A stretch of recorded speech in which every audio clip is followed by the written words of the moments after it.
कि इतना कॉन्सेप्ट अगर आपको पता है और फॉर्मूला याद है, क्योंकि इलास्टिसिटी अगर आप पढ़ रहे हैं यार तो ये क्वेश्चन हर जगह आता है।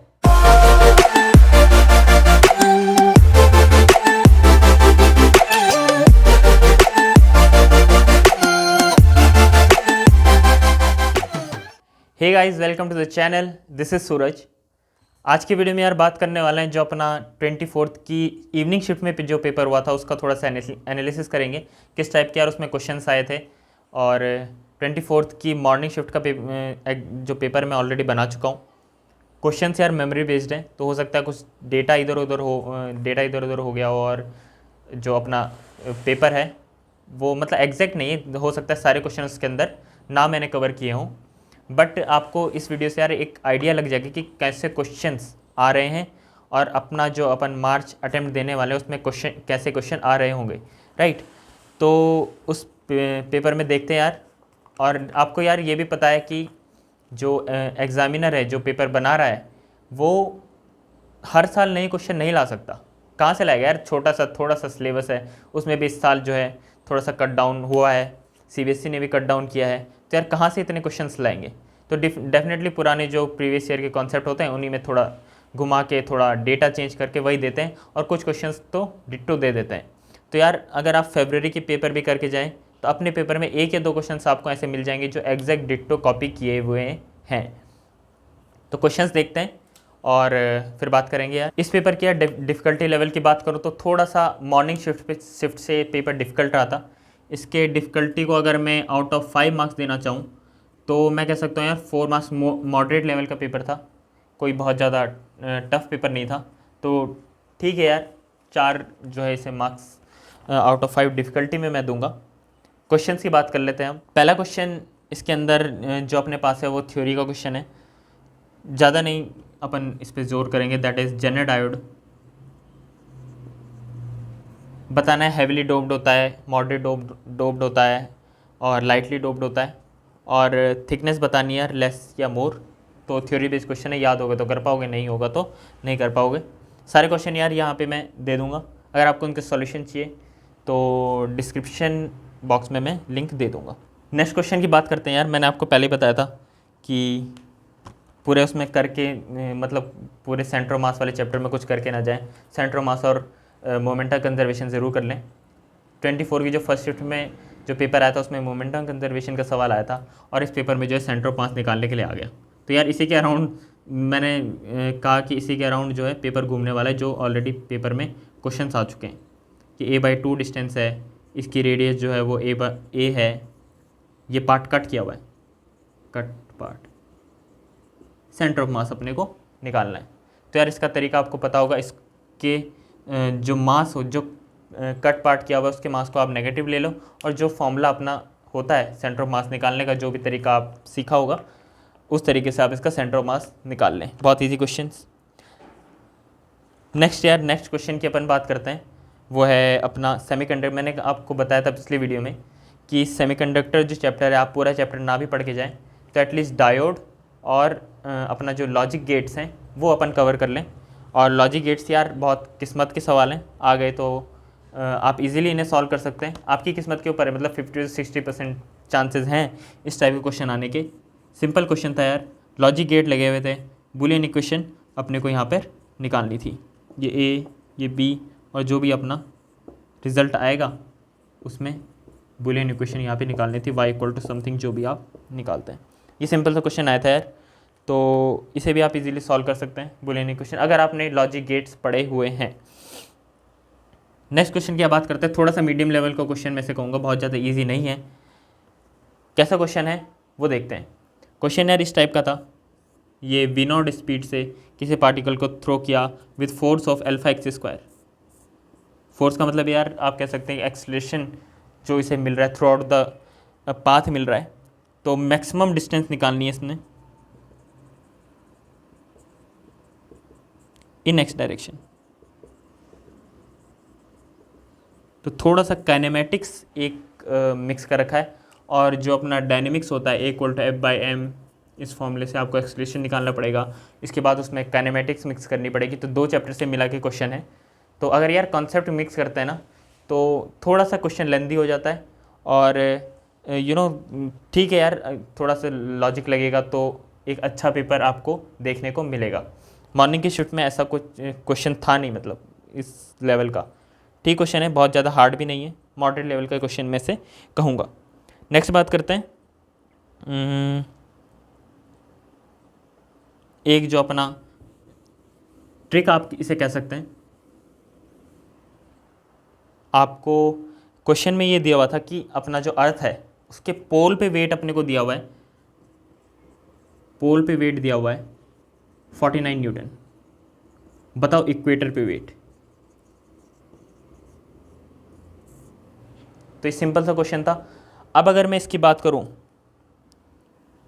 तो आपको फॉर्मूला अगर याद हो, वैसे तो कॉन्सेप्ट होता है इसका यार कि किसी भी थीटा एंगल पे यहाँ से यहाँ पे जो क्या बोलते हैं अपना वेट होगा वो होता है mg minus M omega square R cos theta, ये अपना फॉर्मूला होता है। और आप बोलोगे यार ओमेगा वगैरह तो कुछ दिया नहीं, आर वगैरह तो कुछ दिया नहीं है, तो कैसे इस क्वेश्चन को सॉल्व करेंगे। तो यार थोड़ा सा ट्रिकी क्वेश्चन था। ट्रिक ये थी कि अपने को ये फॉर्मूला याद होना चाहिए, फॉर्मूला तो खैर अपने को याद ही होना चाहिए, mg minus M omega square R cos theta. Theta की यहाँ पे बात करो तो यार थीटा 0 है, क्योंकि इक्वेटर की बात की जा रही है, यहाँ की बात की जा रही है, तो थीटा कितना हो गया 0 डिग्री, तो ये पूरा कितना हो गया 1। तो फॉर्मूला बना mg minus M omega square R theta. आप बोलोगे यार ओमेगा दिया नहीं है, आर दिया नहीं है। ट्रिक क्या उन्होंने लगाई थी कि इसमें आपको ऑप्शन से चेक करना था। ऑप्शन ऐसे दिए हुए थे यार कि 49 न्यूटन तो पोलर वेट है, और इसके अंदर ऑप्शन दिए हुए थे 48 point something, 49 point something, 49 point something, 50 point something, ये आपके ऑप्शंस थे। अब ओमेगा आर नहीं दिया हुआ तब भी कॉमन सेंस से इतना तो पता ही चल ही रहा है कि mg में से कुछ माइनस हो रहा है, और mg कितना है 49 न्यूटन, तो यार 49 न्यूटन से वैल्यू कम ही आने वाली है, तो डेफिनेटली आंसर क्या होगा 48 पॉइंट समथिंग, राइट। तो ऐसे क्वेश्चन यार आते हैं जो जिनमें आपको शायद बहुत कम दिमाग लगाने की ज़रूरत है, लेकिन सिर्फ वही लगा पाएंगे जिनके पास थोड़ा कॉमन सेंस होगा। थोड़ा कॉमन सेंस ऐसे क्वेश्चंस में आपको लगाना पड़ सकता है। नेक्स्ट बात करते हैं यार, नेक्स्ट जो अपना क्वेश्चन है वो है तो डायरेक्ट फॉर्मूला बेस्ड, थोड़ी सी मैथ्स लगानी पड़ेगी। मैथ्स तो यार थोड़ी बहुत सबको ही आती है कि अपने को अल्फ़ा पार्टिकल दिया हुआ है, अपने को प्रोटॉन पार्टिकल दिया हुआ है, और इसकी डी ब्रोगली वेवलेंथ जो है दोनों की इक्वल दे रखी है, दोनों की इक्वल दे रखी है। अपने को वेलोसिटी बतानी है कि इसकी वेलोसिटी और इसकी वेलोसिटी का जो है रेशो क्या होगा। तो डेफिनेटली आपको फॉर्मूला पता है, डी ब्रोगली वेवलेंथ जो होती है वो होती है h/√2 m/3, √m/3, ये अपन का फॉर्मूला है। और आप इसमें जो है अपना चार्ज डालें, h डालें, m डालें, वेलोसिटी का रेशो यहाँ से आपको मिल जाएगा। दोनों को इक्वेट कर दें, मतलब दोनों की डी ब्रोगली वेवलेंथ जो है इक्वल दे रखी है। और यहाँ पे आपको मैं अपना क्वेश्चन पूरा लिख के दिखा दूँगा। नेक्स्ट क्वेश्चन की बात करते हैं यार, कि ये भी कंसेप्चुअल क्वेश्चन है कि अपन ने फ्रिंज जो लाइट यूज़ करी है, पहले वायलेट करी है उसके बाद रेड करी है, तो यार वेवलेंथ दोनों की डेफिनेटली अलग अलग है, रेड की वेवलेंथ ज़्यादा है, वायलेट की वेवलेंथ ज़्यादा है, तो उससे फ्रिंजेस पे क्या असर पड़ेगा, उनकी विड्थ पे क्या असर पड़ेगा, इंटेंसिटी पे क्या असर पड़ेगा। तो एक तो कंसेप्चुअल नॉलेज आपको होनी चाहिए, दूसरा आपको फ्रिंज विड्थ वगैरह का फॉर्मूला याद होना चाहिए कि हाउ फ्रिंज विड्थ और जो भी दूसरी सारी चीज़ें हैं वो लैम्डा पे कैसे डिपेंड करती है। अगर आपको वो याद है तो आप इजीली इस क्वेश्चन को सॉल्व कर सकते हैं। थोड़ा कंसेप्ट है और कंसेप्ट आता है तो आप इजीली कर सकते हैं। अगला क्वेश्चन थोड़ा सा मैं कहूँगा कि मॉडरेट लेवल का क्वेश्चन है, और सर्किट का क्वेश्चन है यार, तो थोड़ा कंसेप्चुअल है, डायरेक्ट फॉर्मूला लगा के काम अपना नहीं बनने वाला। ये अपना जो भी है बैटरी लगा रखी है और इसके साथ रजिस्टर लगा रखा है, इंडक्टर लगा हुआ है, रजिस्टर लगा हुआ है, इंडक्टर लगा हुआ है। आई थिंक आई इसके अंदर आपको निकालना था, क्वेश्चन मैं यहाँ पे दे दूंगा। तो यार ये सर्किट आपको सॉल्व करने आने चाहिए, purely inductive circuit, RC circuit, LC circuit, ये सर्किट अगर आपको सॉल्व करने आते हो तो आप इसे क्वेश्चन को कर सकते हैं। अदरवाइज़ डायरेक्ट फॉर्मूला लगा के, या आपने बहुत ज़्यादा कंसेप्ट आपके क्लियर नहीं है तो मे बी कुछ चांसेस हैं कि आप इस क्वेश्चन को जो है तुम सॉल्व ना कर पाओ।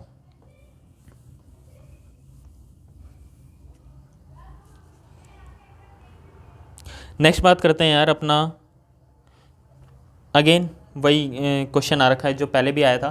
पहले क्वेश्चन थोड़ा डिफरेंट है, जो 24 की मॉर्निंग शिफ्ट में आया था, क्वेश्चन थोड़ा डिफरेंट है। डिफरेंट क्या है, n=1, n=2, n=3। उसमें क्या बताना है, सीरीज़ का नाम बताना, लाइमन है, बामर है, पास्चन है। इसमें बताना है कि उसने ट्रांजिशन दे रखे हैं, 2 to 1 हो रहा है, 4 to 2 हो रहा है, 4 to 3 हो रहा है, समथिंग क्वेश्चन में यहाँ पे लगा दूंगा।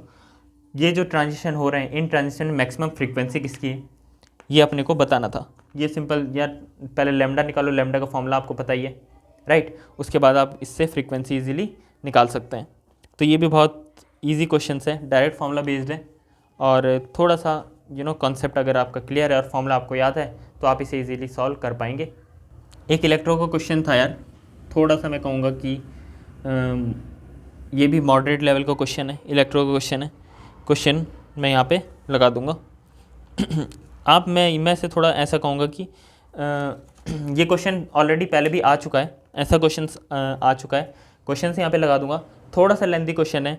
आप पेपर जब करें तो आप इस टाइप के क्वेश्चन को लास्ट के लिए छोड़ दें कि अगर आपके क्वेश्चन कम पड़ रहे हैं, मान लो 30 में से आपके 20 to 20 क्वेश्चन हुए हैं, तो आप इस क्वेश्चन पे थोड़ा सा लेंथी है बट इजीली आपसे हो जाएगा। क्वेश्चन में यहाँ पे लगा दूंगा। एक theoretical question, soft iron placed in external magnetic field, क्या क्या चीज़ें होंगी। तो आपको पता होना चाहिए सॉफ्ट आयरन जो है फेरोमैग्नेट होता है, तो फेरोमैग्नेट पे जो असर पड़ता है एक्सटर्नल मैग्नेटिक फील्ड में रखने पे, वो इस सॉफ्ट आयरन पे भी पड़ रहा होगा। तो डेफिनेटली अगर आपको थ्योरी पता है, कंसेप्चुअली आप स्ट्रांग है, कौन से चैप्टर में, मैग्नेटिज्म वाले चैप्टर में, एनसीईआरटी 5th चैप्टर है और मैग्नेट वगैरह के बारे में बता रखा है, अर्थ मैग्नेट वगैरह के, वो चैप्टर अगर आपको अच्छे से याद है, क्योंकि थ्योरी बेस्ड चैप्टर है तो इजीली आप याद कर सकते हैं। एक क्वेश्चन था यार, 4 ऑप्शन दिए हुए थे और उसमें कुछ इक्वेशंस दी हुई थी, 4 इक्वेशंस दी हुई थी, अपने को बताना था ट्रैवलिंग वेव कौन सी है, राइट। तो ये भी थोड़ा कंसेप्चुअल क्वेश्चन है, फॉर्मूला कुछ नहीं है, देख के आपको पता लग जाएगा, देख के पता ये लग जाएगा, क्योंकि जो ट्रैवलिंग वेव फंक्शन होती है वो t ± x/v का फंक्शन होता है। तो जो भी इस टाइप की इक्वेशन आपको इन चारों में दिख रहेगी वही सही आंसर है, राइट। तो ये थोड़ा सा आपको पता होना चाहिए कि ट्रैवलिंग वेव की इक्वेशन किस टाइप की दिखती है। तो ये टाइम के साथ आप, जैसे आपने चैप्टर पढ़ा है तो टाइम के साथ आपको इजीली पता लग जाएगा। नेक्स्ट बात जो करते हैं यार, एक और क्वेश्चन, अभी मैंने इस टाइप का क्वेश्चन आपको बताया हुआ है, पिछले 24 के मॉर्निंग शिफ्ट में भी ये पेपर आया हुआ है कि इस टाइप का साइक्लिक प्रोसेस है। साइक्लिक प्रोसेस में यार अपने को दिया हुआ है ये p/4, ये p/2, ये p, ठीक है, और ये v, ये 2v, ये अपने को दे रखा है। तो आप इसे सॉल्व कर सकते हैं।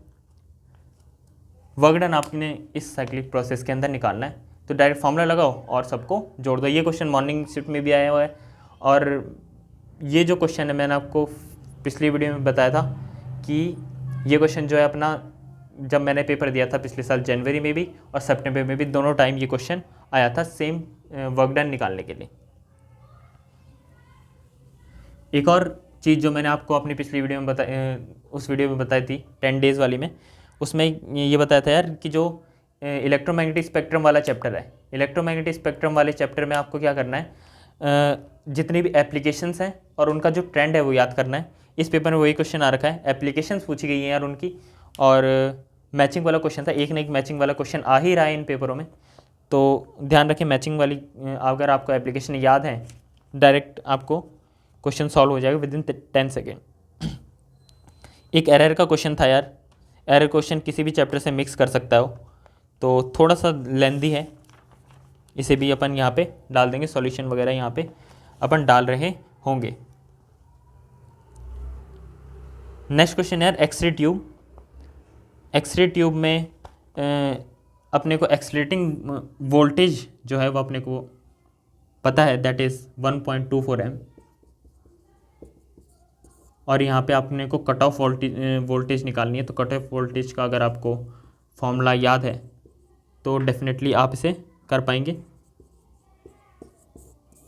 ये कट ऑफ वेवलेंथ का मतलब होता है लैम्डा मिनिमम। लैम्डा में एक ही फॉर्मूला यार, एक्सरे वाला अगर चैप्टर पढ़े तो एक ही मेन फॉर्मूला है, और अगर एक ये फॉर्मूला है और एक वो ग्राफ आते हैं कि पीक कहाँ पे आएगा कहाँ पे नहीं, तो ये दो टाइप के क्वेश्चन उस एक्सरे चैप्टर से बनते हैं।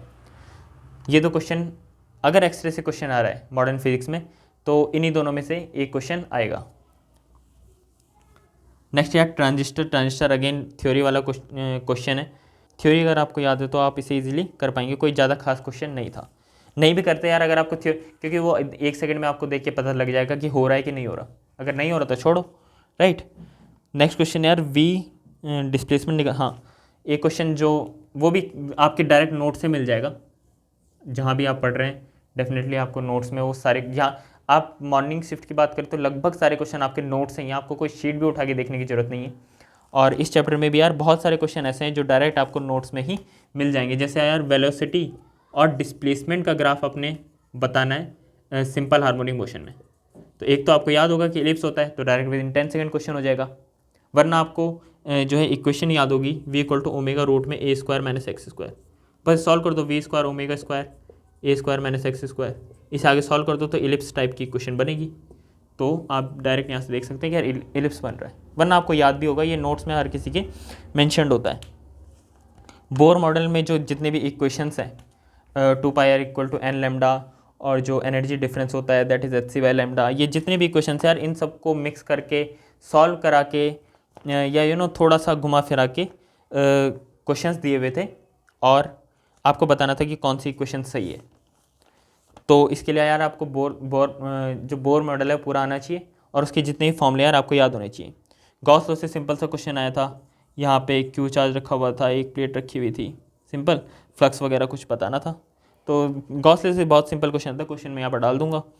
मोमेंट ऑफ इनर्शिया की बात करते हैं, वीडियो बहुत लंबा हो जाएगा यार, बहुत ज़्यादा मैं सॉल्यूशन नहीं दूंगा, सॉल्यूशन मैं यहाँ पे डाल दूंगा, क्वेश्चंस मैं यहाँ पे डाल रहा हूँगा, तो बहुत ज़्यादा बस मैं आपको इस वीडियो का यार एम ये है कि आपको इतना पता लग जाए कि किस टाइप के क्वेश्चंस आपके मार्च अटैम्प्ट में और जितने भी बाकी अटैम्प्ट बचे हैं उनमें आ रहे होंगे, राइट। ये इस वीडियो का एम है basically. Again moment of inertia के यार थोड़ा सा लेंदी क्वेश्चन था, पर मैंने कहा था कि अगर रिजिड बॉडी पूरा नहीं पढ़ के जा रहे हैं तो एटलीस्ट मोमेंट ऑफ इनर्शिया आप पढ़ के जाएं, और मोमेंट ऑफ इनर्शिया और साथ ही साथ एंगुलर मोमेंटम कंजर्वेशन। तो अगेन फिर क्वेश्चन आया यार, 24 की सुबह भी आया था, 24 की शाम को भी आया, मोमेंट ऑफ इनर्शिया कैलकुलेट करने के लिए थोड़ा सा लेंदी क्वेश्चन था, इसलिए आप इसे थोड़ा सा लेट कर सकते हैं। आप जिस टाइम पेपर कर रहे हो उस टाइम छोड़ दें, और उसके बाद जब आप वापस एक बार पेपर पे आएँ उस फिजिक्स वाले पोर्शन पे तो फिर इसे करें, क्योंकि थोड़ा सा लेंदी क्वेश्चन था, बट फॉर्मूले अगर आपको याद है तो आप इजीली से सॉल्व कर रहे होंगे। नेक्स्ट बात करते हैं सिंपल सा क्वेश्चन है फॉर्मूला बेस्ड। फॉर्मूला वो फॉर्मूले जो बचपन से पढ़ते आ रहे हैं, 10th क्लास से पढ़ते आ रहे हैं कि m1/m2 अपने को दे रखा है 1/2, काइनेटिक एनर्जी 1/काइनेटिक एनर्जी 2, दो बॉडी है ना, तो उसका रेशियो दे रखा है m, मोमेंटम दे रखा है m, मोमेंटम में लिखो mo1 mo2 इक्वल टू दे रखा है 1/1। ये तीन क्वेश्चन सॉल्व करके तो इसे इसकी जगह लिख दो हाफ mv1 स्क्वायर, और मोमेंटम के लिख दो mv1, रेशो को इधर उधर कर करा के कुछ, यार इतनी मैथमेटिक्स तो आप इजीली जानते हैं, तो बहुत सिंपल से क्वेश्चन है, कोई बहुत ज़्यादा। एक डॉपलर इफेक्ट का क्वेश्चन है, थोड़ा सा लेंदी है, बट आपको पता है डॉपलर इफेक्ट अगर 2 रिफ्लेक्शंस के बाद लग जाए तो यार थोड़ा सा लेंदी हो ही जाता है, बट बहुत टफ क्वेश्चन नहीं है, कॉन्सेप्ट बहुत ईजी है, तो ईजिली आप इसे भी सॉल्व कर रहे होंगे अगर आपको फॉर्मूला याद है और थोड़ा सा कॉन्सेप्ट याद है कि रिफ्लेक्शन में कैसे वो फॉर्मूला यूज़ करना है। एक इलास्टिसिटी से क्वेश्चन आया हुआ है, फोर्स लग रहा है किसी पर्टिकुलर, इसका भी यार आपको कॉन्सेप्ट पता होगा तो आप डेफिनेटली इसे भी इजीली सॉल्व कर रहे होंगे, और अगर आपको कॉन्सेप्ट नहीं आता तो ये भी आप छोड़ रहे होंगे। हाँ, क्वेश्चन ये है कि यार कोई भी अपने पास ऑब्जेक्ट है, कोई भी रॉड है, उस पर मान लो कोई F फोर्स लगा हुआ है, जैसे F फोर्स लगाया उसमें इलोंगेशन वॉज 0.04 मीटर का, ठीक है। अब हमने क्या किया, उसी ऑब्जेक्ट को उसकी लेंथ कर दी डबल और डायमीटर कर दिया डबल, और सेम फोर्स अप्लाई किया, तो यार इलोंगेशन क्या हो रहा होगा। तो यार इक्वेशन एक तो आपको पता होनी चाहिए, दूसरा यार कॉन्सेप्ट ये है कि यंग मॉडुलस चेंज नहीं होता अगर मटेरियल सेम है दोनों केसेस में।